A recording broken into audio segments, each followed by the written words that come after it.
Everyone keeps saying AI is 1999 all over again. The bubble talk, the insane valuations, the feeling that this can't possibly last. And honestly, they're right. But almost everyone making that comparison is comparing the wrong thing.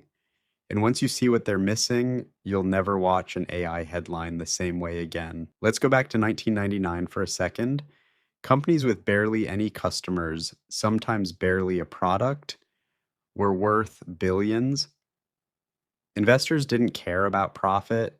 They cared about being early to the next big thing. Pets.com was worth hundreds of millions of dollars selling dog food online at a loss on every single order. Then in 2000, it all came crashing down. Trillions of dollars evaporated in a matter of months. Companies that were worth more than airlines disappeared within a year. Sound familiar? That's exactly the comparison people are making with AI right now. Sky high valuations on companies that don't turn a profit, cash being burned at a pace that seems almost impossible to sustain, a feeling that the hype has completely outrun the reality. But here's what almost nobody mentions when they make that comparison, and it changes everything. When the dot-com bubble popped, the companies died. Pets.com, Webvan, eToys, hundreds of them, gone within months of each other. But something didn't die, the infrastructure underneath them. During the bubble, telecom companies spent an estimated $500 billion laying fiber optic cable across the entire country, betting that internet traffic would explode. It didn't explode fast enough to justify that spending, and that mismatch is part of why the whole thing collapsed. But that fiber didn't disappear when the companies went bankrupt. It just sat there unused, sometimes called dark fiber. And over the next decade, that same cable quietly became the backbone of the internet you use every single day.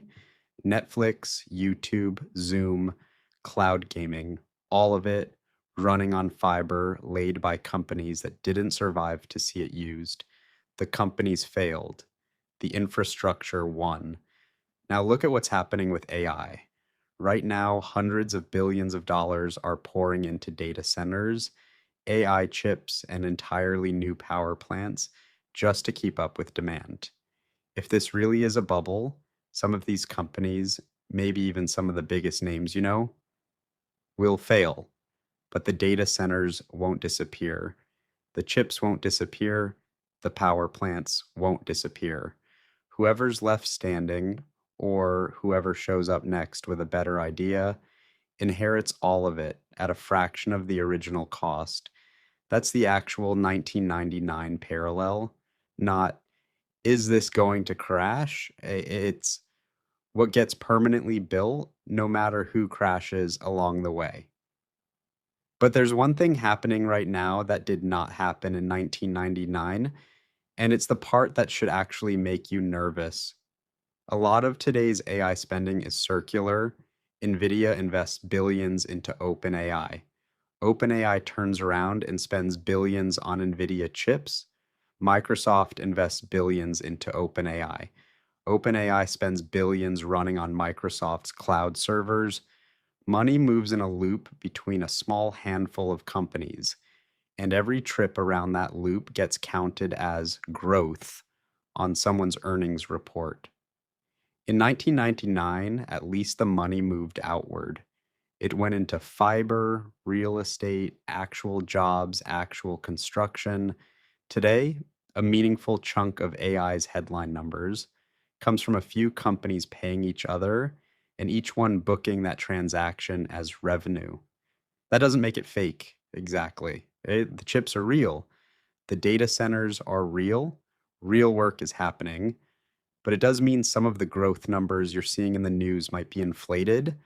Less the whole world wants this, and more we agreed to pay each other and call it demand.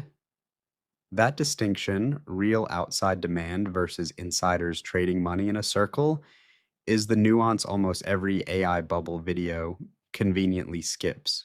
So, is AI a bubble like 1999? Wrong question. The better question is this: when this pops in an historically something always eventually pops. Who's left holding the infrastructure? And who gets to use it next? Essentially for free. Because in 1999, the losers built the internet you're watching this video on right now. This time, the losers might end up building whatever comes after AI. And that's a much more interesting story than just bubble, yes or no.